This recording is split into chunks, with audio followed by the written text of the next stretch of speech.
Welcome to the No Name Music Cast. To follow us on Instagram, go to No Name Music Cast Podcast. To send us an email, it's nonamemusiccast@gmail.com.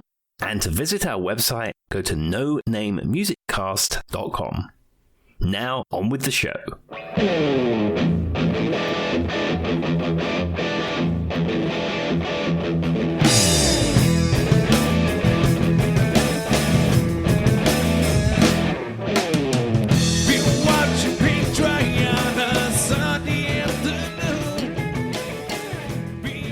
Hello and welcome, everybody. Welcome to the No Name Music Cast. My name's Tim, and this is Joy.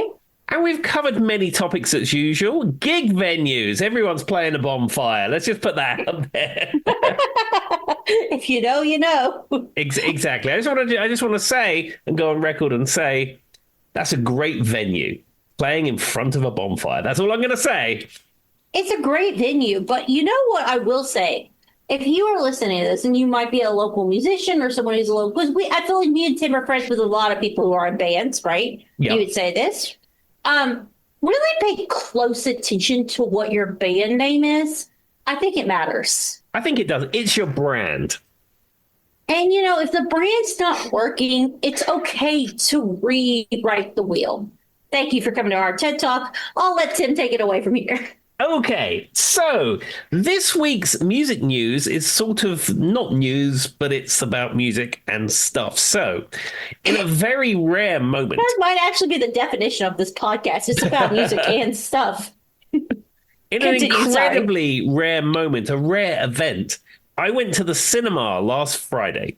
I rarely go to the cinema. I do not enjoy the experience. And for the most part, every film that comes out, I have no interest in going to see, of which we've covered many times before. However, I had to go and see this on the day it came out. And I went to see Michael, the Michael Jackson biopic.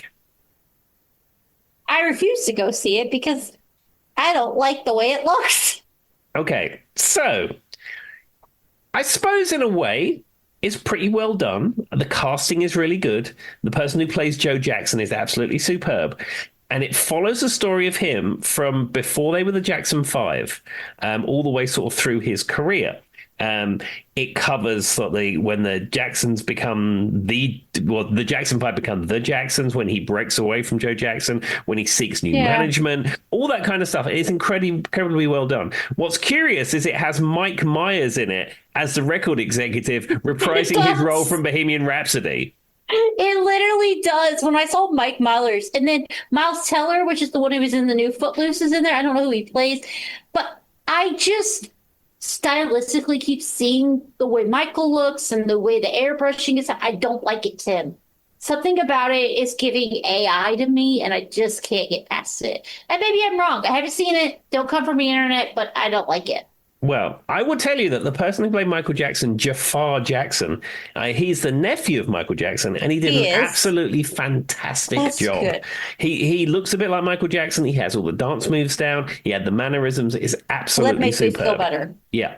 The other thing is that there's a couple of video sequences they've recreated. They recreated some of the scenes from the Beat It video, and they also recreated a load of it from Thriller. And it's really cool. It looks exactly like Thriller. It's been shot like Thriller. It's on the same location. And then they do like a dolly shot over the top where you can see it being filmed and things like that. And it is incredibly well done. Now, let me tell you about the problems with this film. I knew they were coming. Well, there's many problems, but there's two problems in particular. One, Bubbles the chimp. So, you know, you can have your thoughts about whether you should use animals in film production, but they've gone full computer graphics Bubbles, and it is really comical. Yeah, I've seen it, and that's what I was getting at. I keep seeing pieces of it that are just almost AI comical to me, and it's not sitting well with me, and that's why I haven't made my way to go see it. I'm just going to say it. It just doesn't look right. At the very beginning, I thought, is this a real chimp? And then when the chimp sort of runs over to him and hugs him and smiles, like, nope. It's like, no, this is computer graphics. And the more they showed Bubbles, the worse it looked. It was absolutely terrible. There's also a computer-generated snake and a computer-generated llama as well. And Was this Yeah. for the Neverland Ranch kind of stuff he's got Well, going you on? don't even get that far, and I'm coming up to that in a moment. Okay.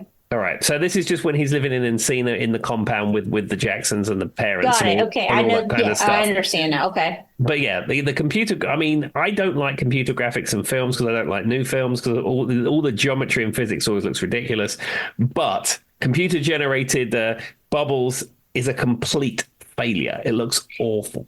And in theory, though, as me and Tim are both like pretty much people, like Tim is a vegetarian, about 70% of vegetarian, though I have fell off the wagon a little bit. I'm working on it, guys. It's we're on our situations. There is something to be said about, that it is kind of messed up to like train animals to use them in movies and stuff, but you really have to do it well. And at that point, I would just say leave Bubbles out of the movie. It wasn't necessary. Yeah, you have to have bubbles. That's part of the story. Fair enough. Okay. Wait, is the mouse coming in at some point? Are we going to see? Okay, continue. I'm just making a laugh. I'm making a laugh. Continue. Go ahead, Tim. Okay, so that's the one problem with it.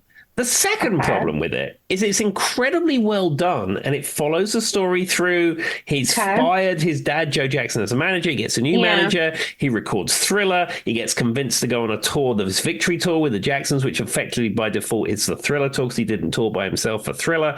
And then he's 100%. about to record the Bad album and all this kind of stuff. And then it cuts to a scene at Wembley Stadium 86, I think it is. And they've recreated the stage. And that's done in computer graphics, but it's fine. It cuts to the That's performance. okay. They've got the whole band there. They've got the person playing Jennifer Batten with the big blonde hair. And the gun drums looks the same. They've done it very well. All the equipment is period correct. And then they finish the song. The screen goes blank. And it says, his story continues. And then it rolls the credits. No. See, the And thing that's about it is it. I wasn't going to watch it anyway because I just keep seeing everything. I didn't like it to begin with. And now you just confirmed exactly what I was going to say. Is it worth watching? No, it isn't. It isn't. Because I already know all this.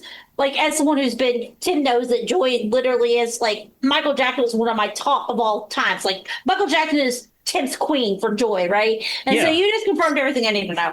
And I'm going to be honest with you, I just did not like a little bit. Everything I kept seeing, just some of it just looked so staged. And I was like, but I've also heard mixed things. I've heard there's good things in it, but I've also heard there's terrible things in it. And when I was in school back in the day, but now I was in school after Tim. So if I'm back in the day, Tim's back in, I don't know, Sometime before that. cavemen times. I don't know. What did they have? Did they have cavemen in England? I imagine they do. They probably did, yeah. When Tim was hanging out with Sherlock Holmes or something. By the way, I've been reading a book. Well, reading, we use that term wisely, Tim. I've been listening to an audiobook as I drive and counting it as reading because it turns on my phone every time I get in my car, and it's a Sherlock Holmes book.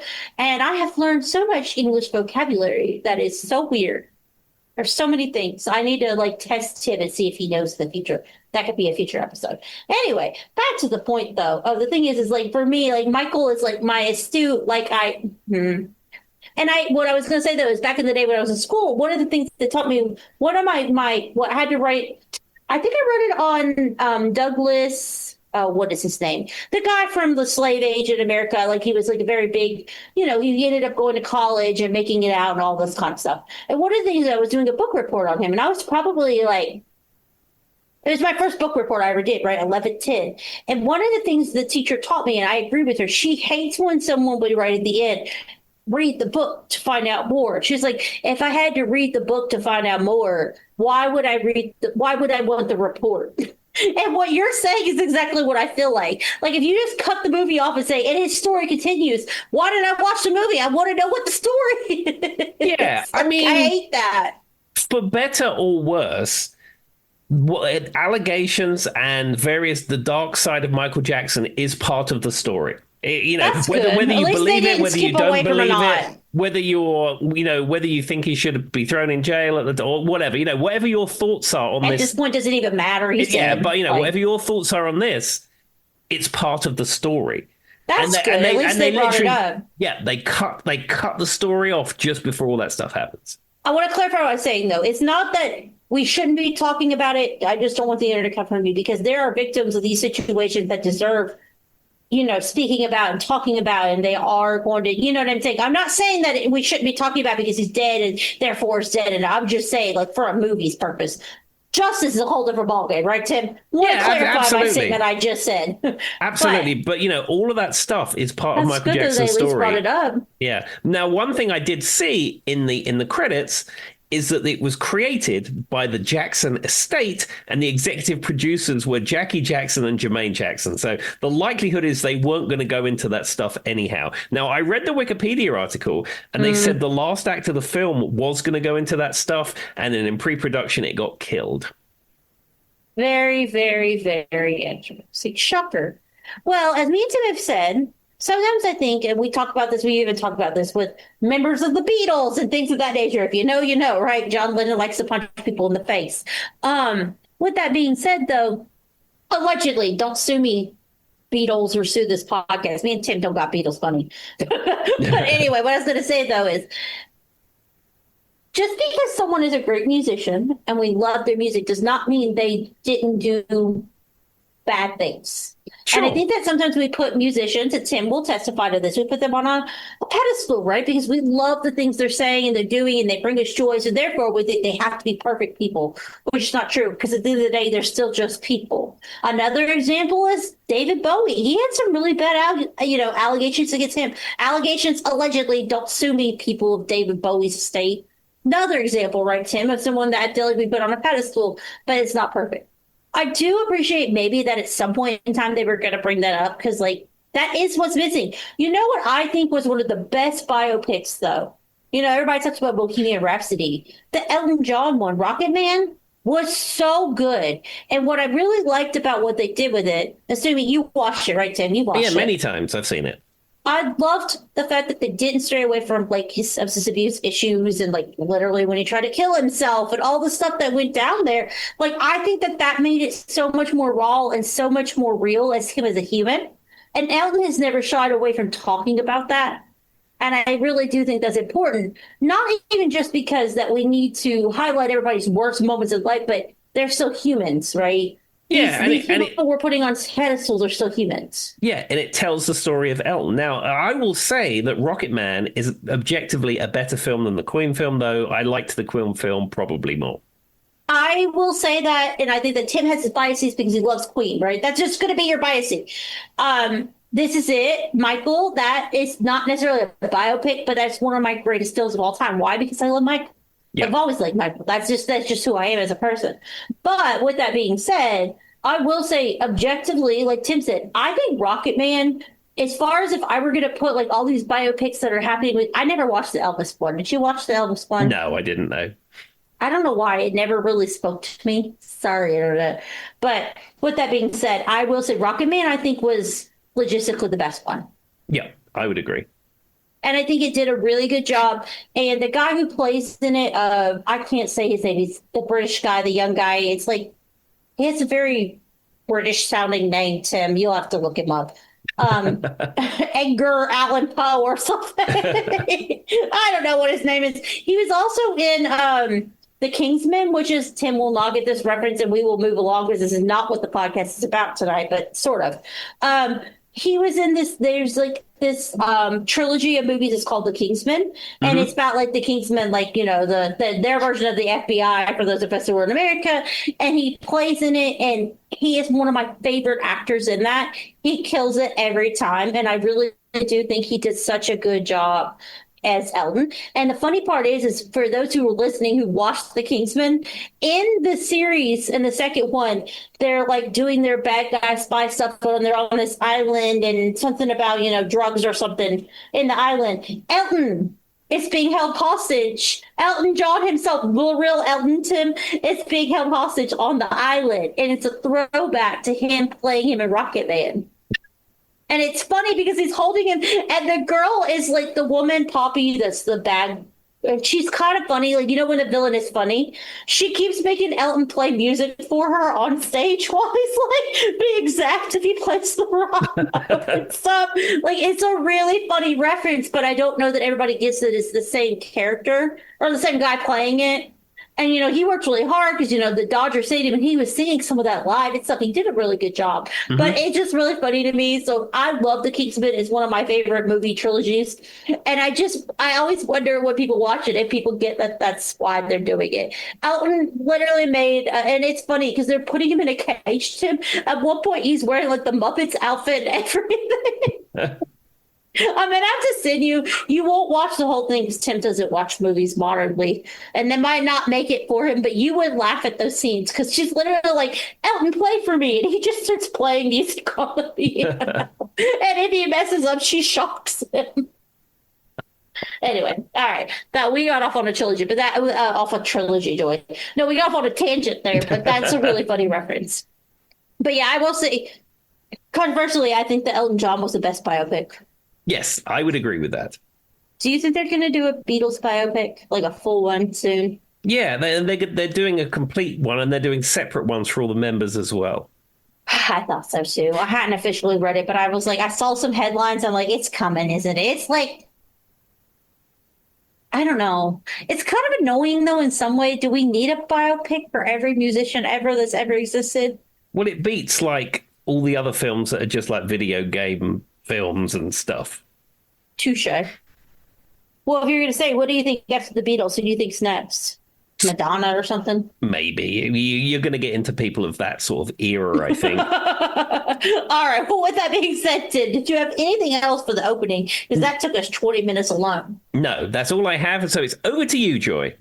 All right, this could be an episode. I can already tell. With that being said, I have been talking to Tim ad nauseum to the point that he's tired of looking at his phone about the Sabrina Carpenter and Madonna singing.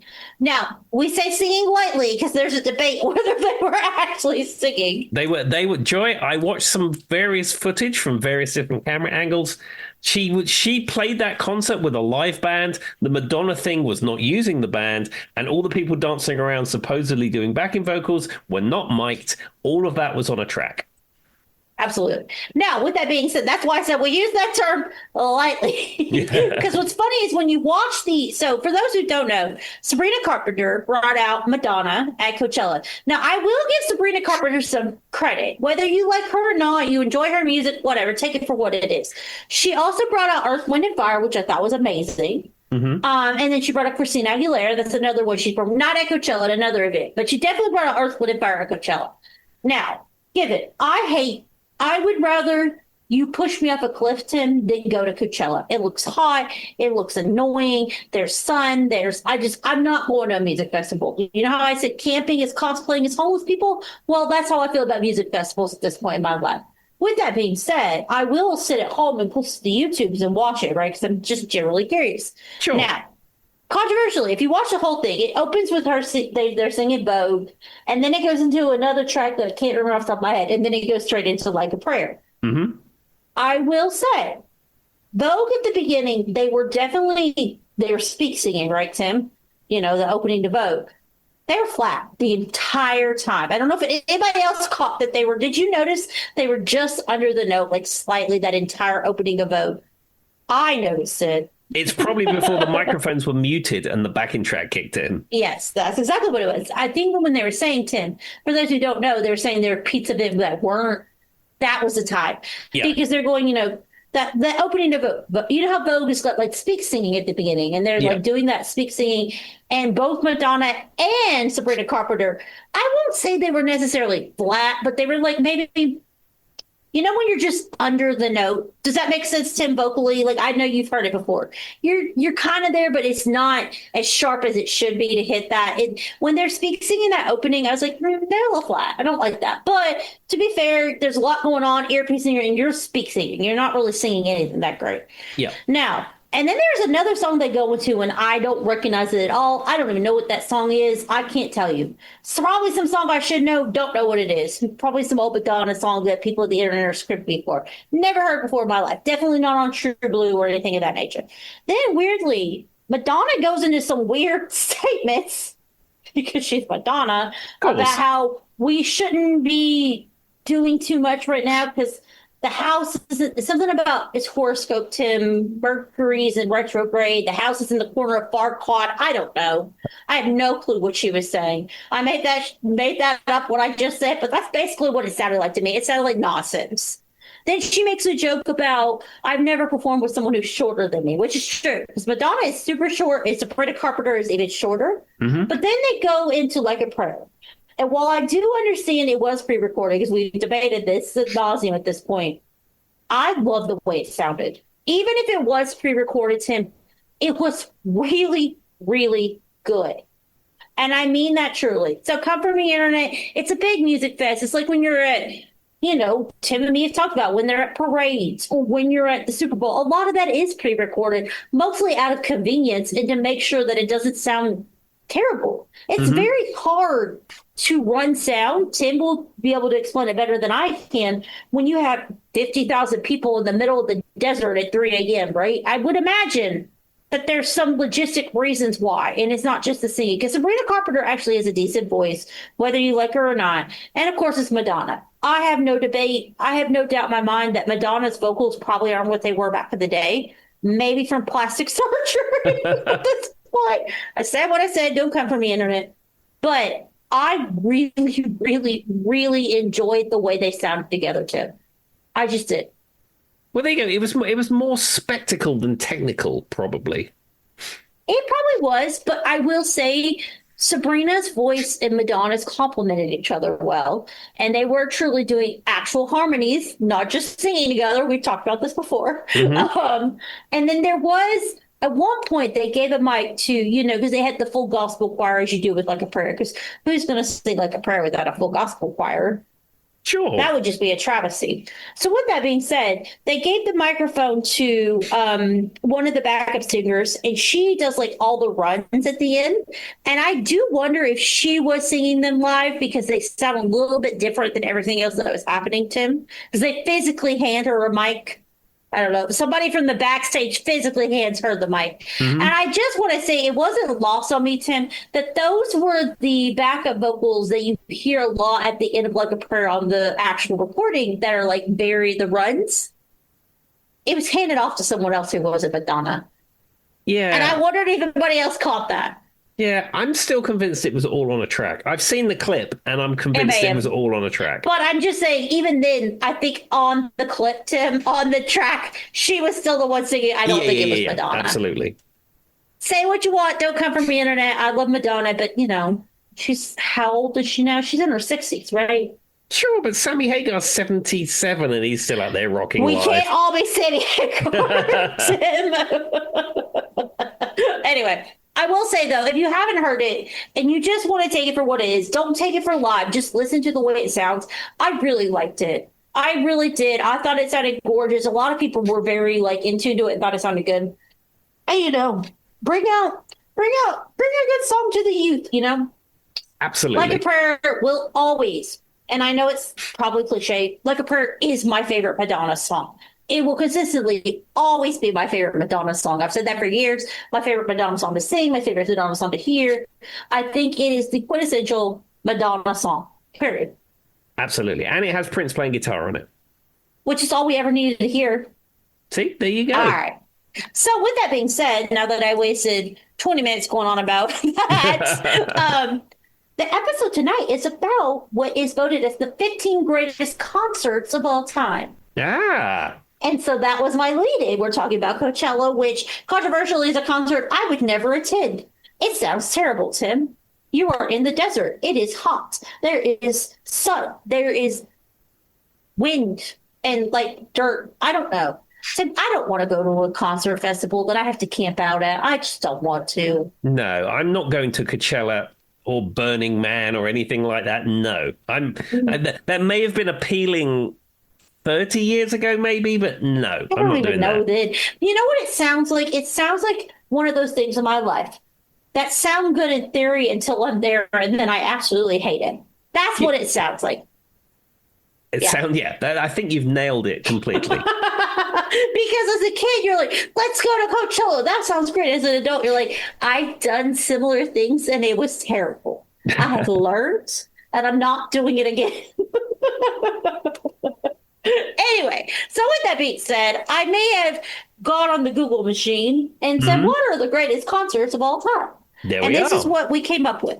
Some of these are going to be very familiar with you. We've talked about some of these, but I've got some more details on them. Tim is a concert aficionado, so he'll probably know more of these than I even do. The number one that came up, though, consistently on multiple lists was the Beatles at SATA Shea Stadium. Stadium. I'm assuming that's in England, right? No, it's in the United States. Is It's it a really? yeah, it's a baseball park in New Oh, York. see how much I know. In 1965. So this was the first time a stadium's PA system was used for a rock concert.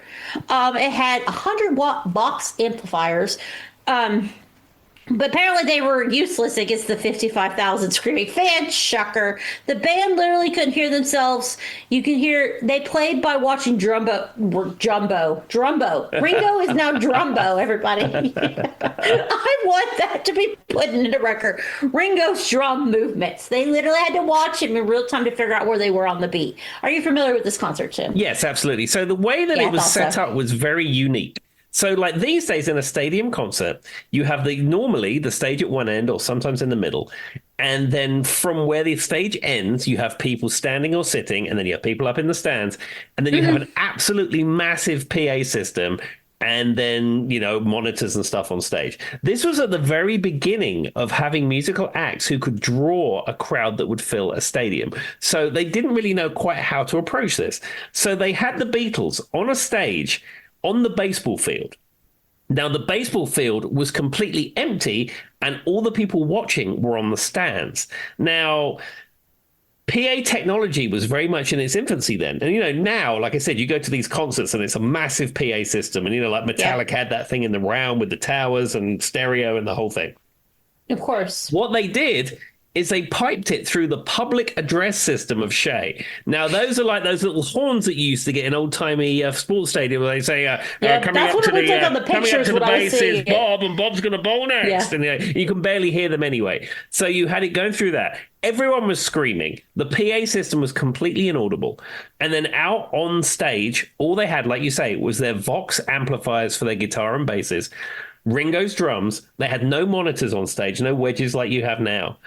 And nobody could hear anything. The Beatles couldn't hear themselves. The people in the crowd couldn't hear themselves.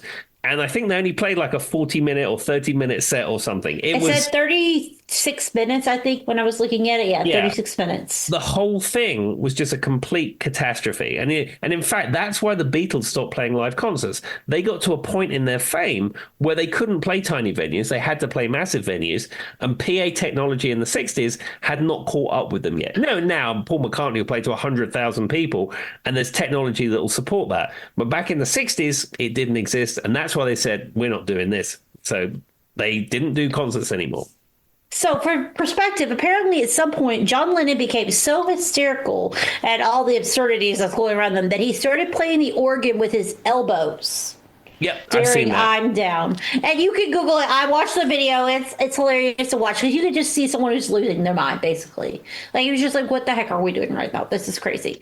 And then it grossed about 304,000 a night that night, which is a staggering amount for 1965. That's not even. I couldn't find a number that converted that to. That's what they grossed in 1965. So if you want to do the math, do the math. And that's obviously in USDA because, like Tim said, I didn't know. I didn't know where Shea Stadium was. I assumed 60s Beatles. I thought it was in the UK. News to me. No. Anyway.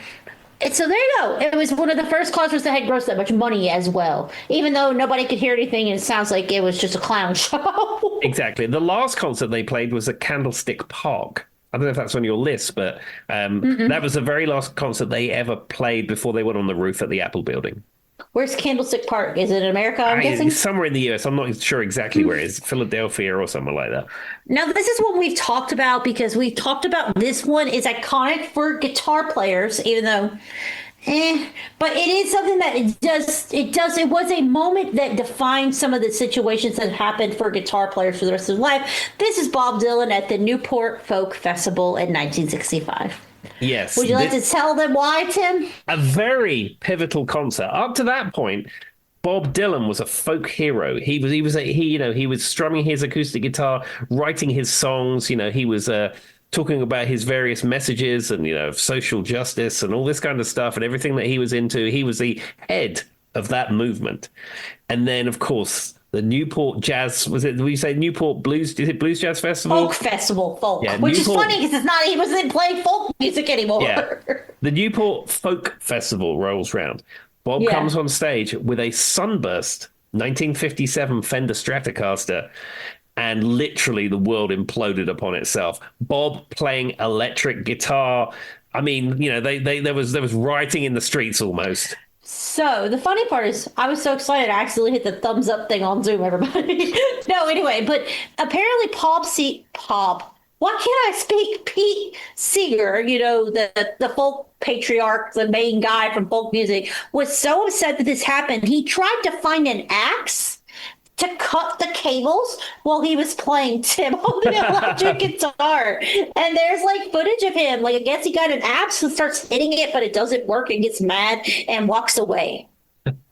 Yeah, it was a huge moment. Bob Dylan playing a electric guitar. I mean, it's all happening. Stop the burn. And so, for those who don't understand, I mean, it's funny that it's at a folk festival because, like you said, it feels like that's. And I guess the audience wasn't expecting, because they're expecting the good old folksy Bob Dylan, right? He also showed up in black leather, which, whoa, look at you.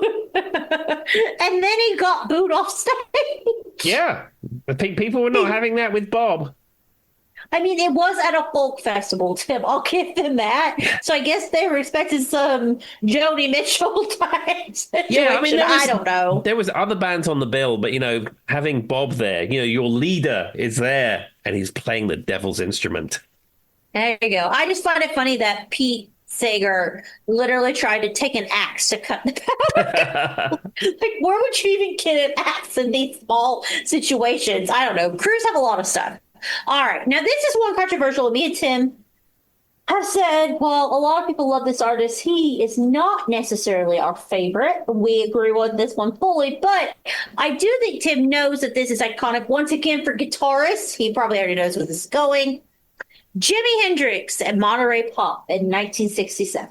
Yes, he sets fire to his guitar, in fact. Yeah. I still don't get Jimi Hendrix. And I was having this conversation with the sound person in the band and his wife about Jimi Hendrix, and they were both of exactly the same opinion. They were a little bit older than me, and they were like, it just sounds sloppy and out of tune. And there are some good Hendrix songs that I find, like Bob Dylan songs, are better played by somebody else.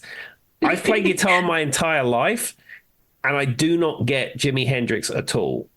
And I don't know. And I don't even really understand how it's influential, because it's just sloppy. I honestly do not get it. And maybe there's somebody out there who's screaming at us right now who would love to come talk to us. Tim can give you the email to send us information on what we're missing. But what I was going to say, though, is I agree. And so what's funny, though, is I did not know this, Tim, and I'd be curious to know, did you know that Hendrix and The Who had a coin toss to see who would go first at this concert? Mm-hmm. And whoever was going to go first was going to destroy their instruments. And they didn't want to be the second person to break stuff. Hendrix lost and went, and so on and so forth. Yeah. He didn't just burn the guitar, though. Like, he literally, treated it like a ritual. He kneeled over it and dousing with lighter fluid. And, I don't know. It just seems like a waste of money. I don't know. As a performer, I do not understand Jimi Hendrix, anything about that. It's just... Can I ask the obvious question? Was it just drugs? I mean, it could be. It could be, but this whole, we're decades and decades after the fact. We've had thousands and thousands of guitar players since Jimi Hendrix. And why is he still there? Yeah, why is he still so? I mean, I know why he's revered. It's because he died young. And if Jimi Hendrix was still alive today, I'm fully of the opinion people would be talking about him in the same way they talk, say, like Carlos Santana. Carlos Santana does a very particular thing. People love Carlos. He's a legend. He was at Woodstock. He did all this kind of cool stuff, and he's still out there getting it done. You can go and see Carlos. His music has changed a little bit through the years. I'm fully of the opinion Jimi Hendrix would be like that. It would just be another guitar player that's out there that was back there in the day. But he's part of the Forever 27 Club. We have to hear about it to the end of time. Yeah, but Again, if you're a I guitar hate to player, say it like that, but it's true, right, Tim? We hear about the Forever 27 Club how many yeah. times? I truly think the same thing about oh God, what is her name? Me and Bobby McGee, the Oh, female singer. yes, I know who you mean. What's her name? Forever 27. Oh God, hold on. The internet's screaming at us, Tim, me and Bob. I'm Janis Googling it loud. Joplin. Janis Janis Joplin. Joplin. Well, I could. I think of that. I'm truly in the full effect as a singer.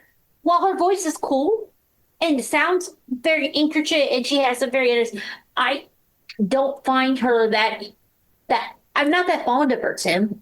As someone who I would say for you, like your guitar is my singing. Like I just truly don't find. I mean, it sounds cool. It's a good song, but like people talk about her like on this real high pedestal, and I'm like, she had like three songs. They were pretty good. She was a little pitchy, but also she was on a lot of drugs. So That's what I was saying about the other one. I said, was it drugs? The world will never know. Well, there also was a fact that we did talk about on the one episode. No, that was Bob Marley. Almost said the FBI tried to kill him, but that was Bob Marley, not him. yeah. All right. Thank you. That's allegedly. Don't sue us, FBI. Me and Tim don't have any money. We don't know this for sure. All right. Now, it's funny you said that about Woodstock, is guess what the next concert on my list is, Tim? It's going to be Woodstock. Woohoo! 1965. So, for those who don't know, there's 50,000 people supposedly showing up, and 500,000 showed up instead. Fences were turned down, and it was a free concert by default. We've all seen the footage, people stomping around, getting to different places. What's funny though is Hendrix was actually the last to play, and he did his famous Star Spangled Banner, which, as Tim has said, I don't get it. Well, he was supposed to be making a social statement about the Vietnam War, and by What playing was the the Star statement? Spangled Banner with all these noises and bangs and crashes, it was supposed to be like a big statement about that. But when you listen to it back, it just sounds like a sloppy mess. I mean, I'm listening to it now out of context of the time that it was played, but again, I don't get it. And so, for those who don't know, obviously, me and Tim have done a full dedicated episode to Woodstock. So I will, but I couldn't talk about concerts right there without talking about it. The people who played, it was a Friday, a Saturday, and a Sunday. The key highlights for those who don't know are obviously the opening act was Richie Havens. Then you got the closing act was Jimi Hendrix. Santana's got his cool little thing. The Who's got their thing going on. And then, of course, the later editions were Grateful Dead, Clear's Call Revival, and so on and so forth. Crosby, Stills, and Nash, The Who. I'm just naming people at this point on the top of my head who played Santana, Canned Heat. Tim, you know anyone else that's very obvious our Alvin audience would Lee know? played there. Mountain Yes. also played there, but for some reason they didn't sign rights, so they never appeared on the film or the album. Sly and the Family Stone. That's another Mm-hmm. one that played. Anyway, so that for those who do not know the history of Woodstock, I would just say Google it because we could be here all week. We did an entire episode. Tim could put it in the show notes if you want to go talk Yes, about. absolutely. And then we could also, there was the 90s, the early 2000s, 90s version, whatever you want to call it, which is a hot mess. Yeah, we could do a whole episode about those. That was another one. All right. So speaking of iconic, and now, by the way, I was comparing different websites and what they said were the top ones, and that's why I came up with this list. That's where we're getting this from. And Gotcha. none of these should be that much of a shocker. Number 5 is Johnny Cash at Folsom Prison, guys, in 1968. Yeah. You've heard of this, yes, Tim? So this was a period of time when a lot of musicians were playing in prisons. Now, I don't know if this is still a thing, but there's various others. Johnny Cash, like you say, in playing Folsom Prison. There's also a BB King album in prison, Yes. and I think there's like the Grateful Dead, or there's various musicians of that era were all playing in prisons. I don't know when that became a thing. So for me, what I gathered was, and the irony is, he always played himself up. He wrote the song Folsom Prison Blues, right? It's a 1950s song. I don't know the exact year. Came out in the 50s before the concert. He had been interested in recording the performance at a prison because it fit what he meant. And, he always wanted to be the bad boy. That was like his thing. I really just felt, for lack of a better way of saying this, it was like his aesthetic. But in some way, it kind of really was just an aesthetic because it's not like he was actually imprisoned. No, I will tell you one interesting fact about Johnny Cash at this He burned particular. down he burned down a forest. Well, there's that too, but at Folsom Prison. Continue. So when he was there, he was recording a TV special for Granada TV. Granada TV being a UK Oh yeah, I remember you talking ITV about this. affiliate. Hmm. And there's many T-shirts that you see with Johnny Cash raising his middle finger. You've all seen Yeah, that T-shirt that they sell. That everybody comes, has it. yeah, that comes from that concert because he was on stage and a member of the crew from Granada TV got in his way when he was performing, so he raised his middle finger to the person who was running the camera, and that is the iconic image that you see on all those T-shirts. Which is absolutely nothing we should be celebrating, truly, Tim. Like treating the staff like that is not something that should have been memorized. Sorry, I came to mind. So, for those who do not know, I made the joke about him burning down a fire forest. There's talk that he might have actually burned down a forest one time, and we talked about this on the podcast. So I just want to hit on it before we go any further, so that people are like, "What were they saying?" If you didn't listen to that episode, me and Tim go to it. But in 1965, a drug impaired drugs again, Tim. Of course. Johnny Cash caused what's known as the Adobe Fire in California, Los Padres National Forest, when his camper had a faulty gas line, and then you have dry grass. It burned 508 acres, destroying the habitat of endangered California condors.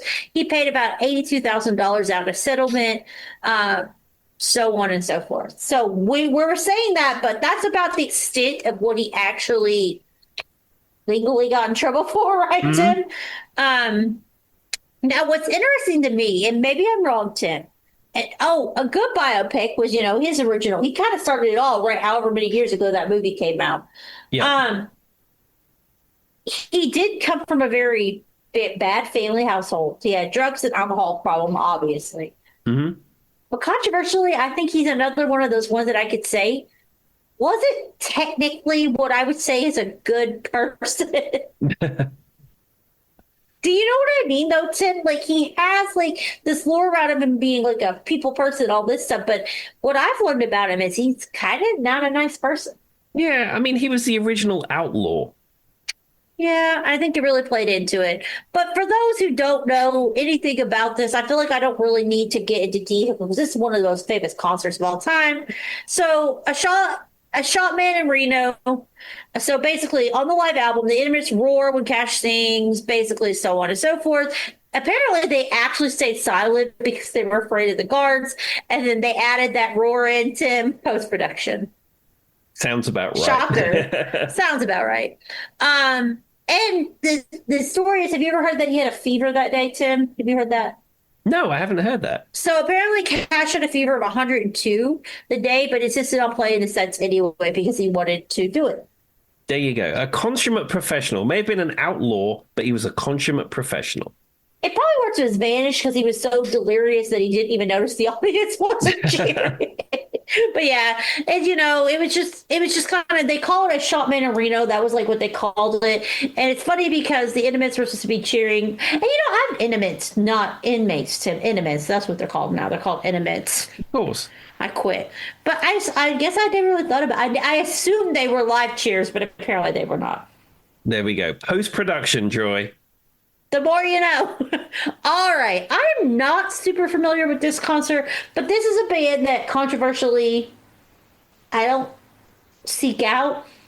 Though the internet will not like me for that, Tim. Don't come for me, internet. They're not going to like me for this. I'm hoping you know a little bit more about it than I do. This is Led Zeppelin at MSG, yeah, in 1973. Yeah, Led Zeppelin at Madison Square Garden. Oh, that's what that stands for. That's how little I know. I am not. I don't know what it is, Tim. I just don't ever seek out Led Zeppelin. I don't.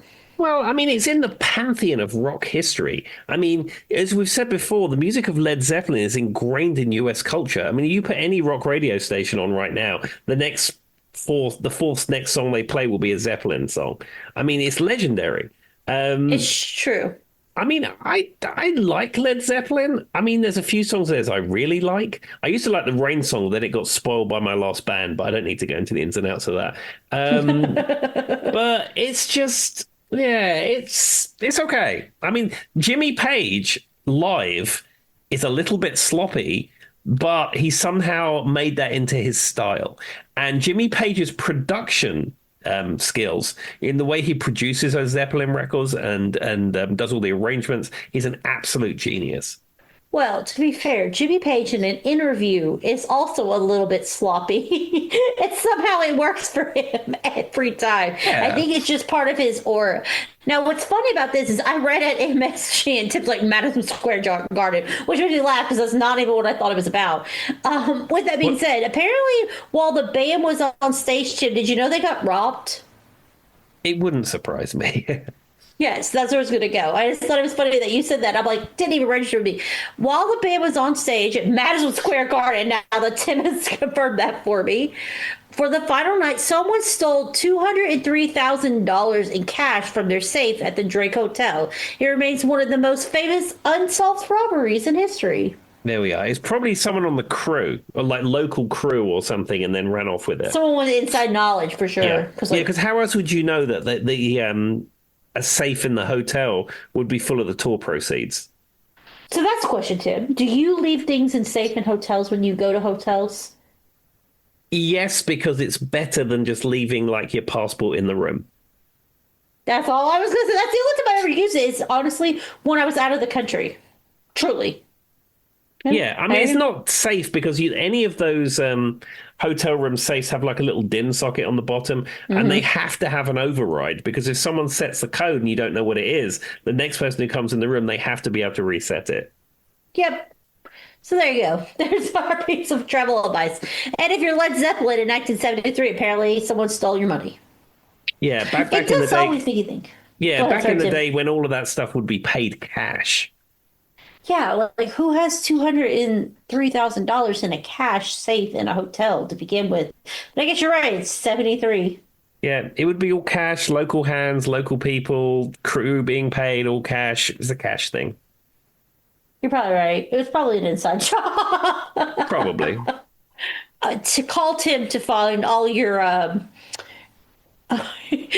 call Tim to solve all your mysteries. That's where I was going to go. If you need any unsolved mysteries, Tim will help you, especially if it's I'll related do to my music. jolly best for you.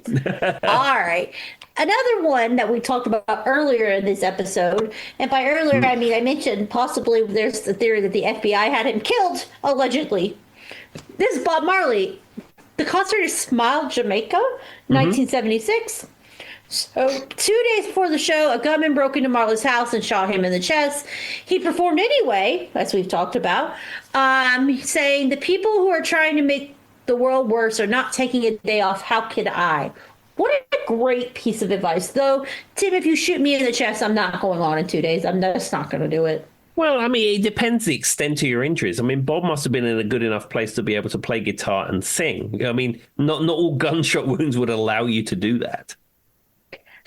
I just feel like I would need a reset. Like, if I got shot 2 days before, I might need a break, Tim, mentally. Maybe physically I can perform, but mentally I might need to stop. That's true, but then again, it may be his inspiration to perform anyway. So Okay, well, some of us aren't that like, oh, this is my inspiration. I gotta keep. No, I'm taking a break, Tim. there we I go. got shot, man.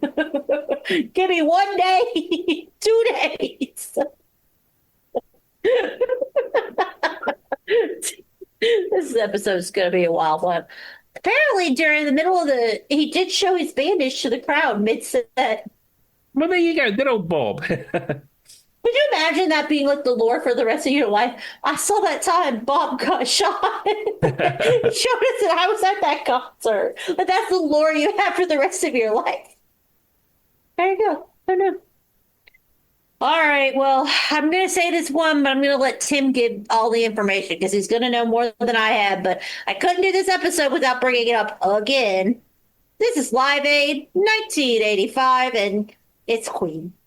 Yes. So Live Aid was a concert, done in 1985, Wembley Stadium, and also Philadelphia. The London show started first at midday, and then the time difference caught up, and then they played in Philadelphia, and then Phil Collins played at both concerts because he flew to the Philadelphia concert on Concorde, and then he got a helicopter from Wembley Stadium, took him to Heathrow, piloted by Noel Edmonds, which is utterly hilarious.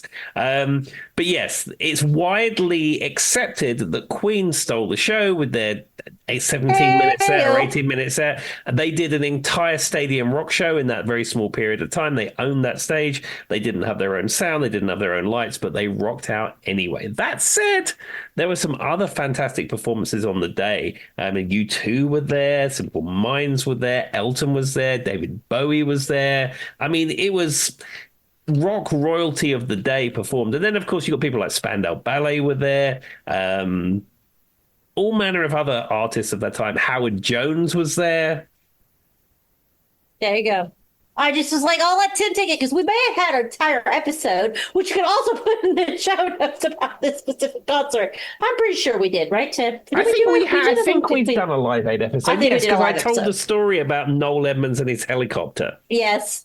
I just wanted everyone to know. I will say though, as much as every other artist, the one thing that does come to mind every time I think of Live Aid, Tim, is "Hey yo," which the call back and forth was to test the sound. For those who don't know, it was so loud they cranked it up, so on and so forth. Right, Tim? Yeah, I mean, everybody that's listens to this part of podcast Freddie's knows. act. I mean, he did that at the other concerts that they played at, but I mean, yes, For sure.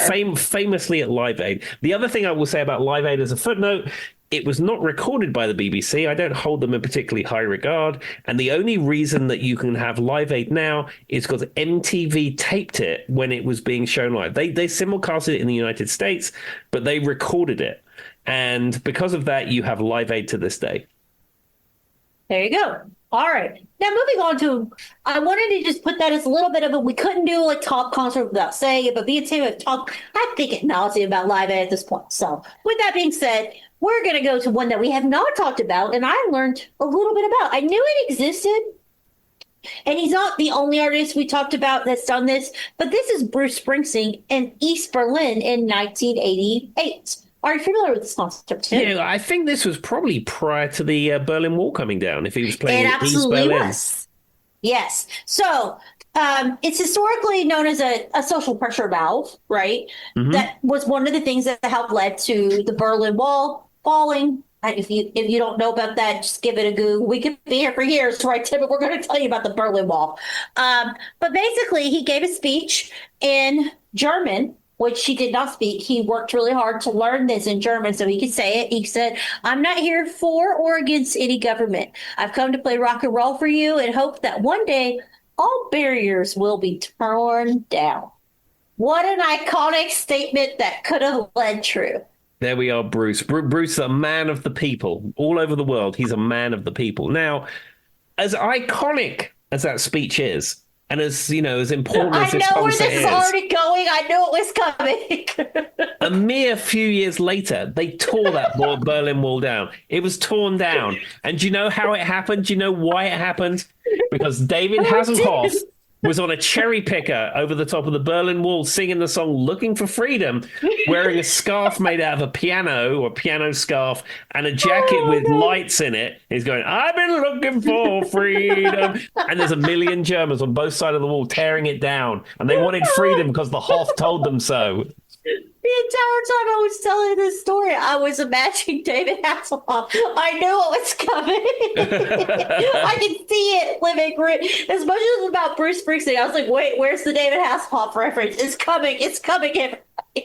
And apparently, God, I've never been there, but there is a Lego museum in Berlin. Mm-hmm. And they have various scenes through history in this Lego museum. And they have a bit depicted of the Berlin Wall being pulled down. And there's like a little Lego wall and it falls down. And then David Hasselhoff's jacket lights up and then Looking for Freedom plays. I know somebody who visited it and sent me a video clip of it. I know it exists. We're going to have to start a GoFundMe to send Tim to Berlin so he can go see this in person. Yeah, I'll go as a roving reporter of the No Name Music Cast. All right. So with that being said, Back to Bruce Springsteen. I knew as soon as I said it, that's where this was going, and I love it. It's very on brand. Apparently, he turned up, obviously, in communist East Germany. This was July 19th, 1988. That was hard for me to read because it's written in non-American dates on it. They put the day before the month. Yeah, as I said, said to you, I'm fully into that world now. Month, day, year. That's completely how I think.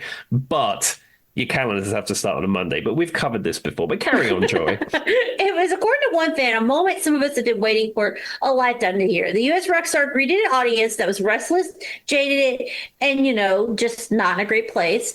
And it says, and nothing, as it turned out, was provided a better outlet for frustration than a good rock and roll concert. Of course. It was still surprised that it estimated 300,000 people from all over the German Democratic Republic, that's not, back in the day, surged into a large field to hear him play. And, I guess they really probably had to work hard to get them to even approve it. The communist authorities, whose regime was notorious for widespread censorship, suppressed the political oppression, obviously, and, known for spying on people. We're not going to get all that. It was very hard for him to get approved to go. Now, I just want to say this. Now, there's a quote here about David Hasselhoff I'm getting to. Okay. Now, in the big selection of Eyewitness Sports, people going on, interviews, Springsteen, someone said, forget David Hasselhoff. I just thought that was a quote. I'm reading through this article, and someone said, unlike Springsteen, Hasselhoff didn't go into East Berlin. No, he was hovering above it, telling people to look for freedom. Anyway, I just thought it was funny that was one of the quotes. So anyway, so there you go, guys. I watched it. What's kind of cool to see. I mean, I guess I couldn't really find how they finally got it approved. It was probably just pressure, right? I imagine they were putting pressure on them to let them go. We're not here to talk politics, and me and Tim are not experts in this. But apparently, obviously, if you know anything about Germany's history, they were very keen on censorship. But I don't think that's a fair thing to say, right, Tim? Absolutely, yeah. It was a very different time politically. Speaking of that, we're going to go into another band that we're very familiar with and another place that's known for censorship. This is Metallica in Moscow, aka Russia, in 1991. Are you familiar with this concert, Tim? Yeah, there was around that time, sort of the fall of the Iron Curtain. A lot of Western artists went out to Russia to play, and Metallica. There was a big rock festival there around that time too. But yes, Metallica going out to play was very iconic. Now, up to recently, a lot of musicians would play in Moscow and play in other places in Russia, but that's become a little bit more difficult politically, which we don't need to go into as of late. Exactly. As I said, we're not experts on that. But apparently on September 28th, 1991, Metallica played a historic free concert at Moscow's Tushino Airfield, don't come for me, internet. I don't know, something like that. Drawing an estimated 1.6 million people, which is a huge amount of people for one concert, right? Yeah. As part of the Monsters of Rock Festival, which is what Tim was talking about, occurring shortly after the failed August coup. I don't know what that means. The high energy performance marked a cultural shift towards freedom in Russia, and they were supported by AC/DC and Pantera. Yeah, it was a huge thing. I think at the time, it was actually covered on MTV. I never saw it when it happened, but I've seen clips from it. Also, apparently the Black Crowes are there. It hails a symbolic turning point for Western music and a very cultural post-Soviet. So, and what's interesting is, the early 90s are very weird because, and I don't mean to say this because I don't know if this happened to you, Tim, but it happened to me when I was in high school because, I grew up and, I graduated high school in 2008, higher education, whatever you want to call it. I matriculated if I was in England, as you want to say. But with that being said, we still had maps. Like my teacher could pull down a map. They were, it was not so long before that you could pull down a map and you could see the USSR. Like on the map, It was still there. It wasn't the one they were teaching us off of because they had changed, but so the 90s feel, well, they don't feel that. What was it? What, Tim? 20 years ago? The 90s were 10 years ago. So it only happened 10 years ago, guys. But anyway, so with that being said, so like it's one of those things that for me, I've seen like the shift happen even as someone who graduated high school in 2008. Like Hmm. it feels a long time ago, but it really wasn't at that time. Um, and so anyway, apparently Soviet helicopters were circling the crowd, and soldiers were seen taking off their uniforms to mosh with fans. So that's why it stands out as a very iconic moment in their history. There we go. Could you imagine? That would be such an interesting thing. And then, to be fair, so this happened in 1991, and not even just like 2 months later, the Soviet Union dissolved. So there Yeah. you go. All right. Now, we've talked about this one. We don't have to go so much into it. Tim, you're watching time because I don't pay any attention to time, I think space, we've probably reality. got time for just this one more. Okay, then I'm going to skip this one because we've talked about this before and I don't want to waste people's time. I will go into.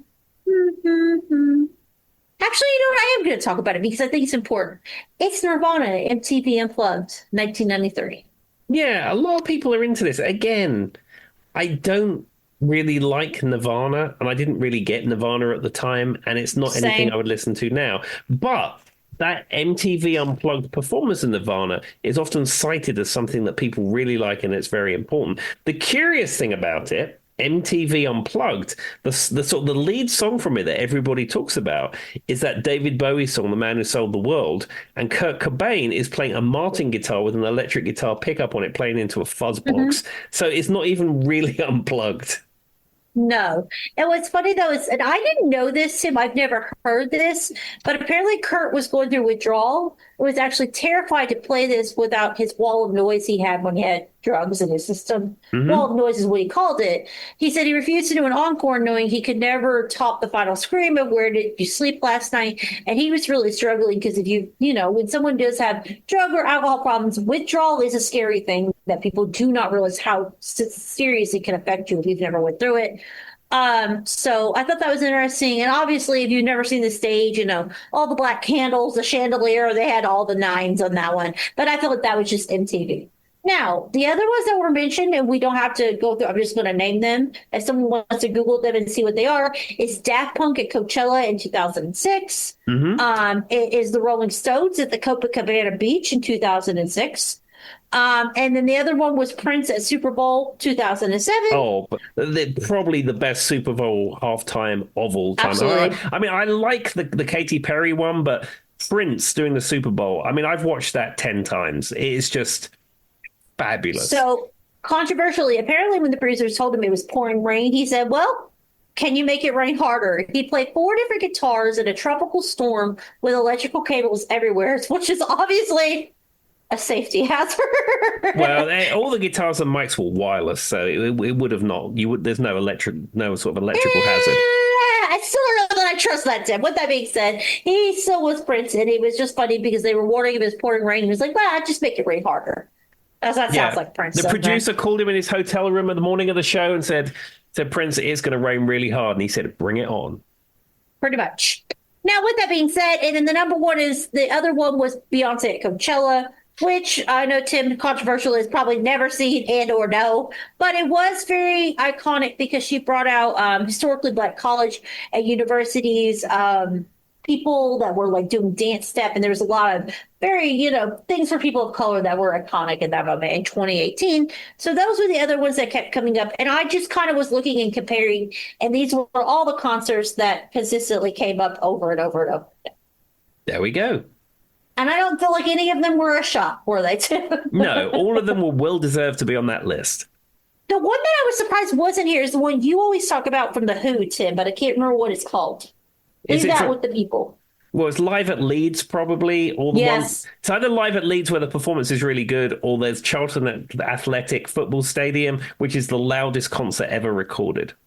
It was one of those two. I was surprised that neither of them came up because I kept expecting them to, but apparently that's just Tim who knows that information. So we'll Yeah. leave the people with that. Anything else?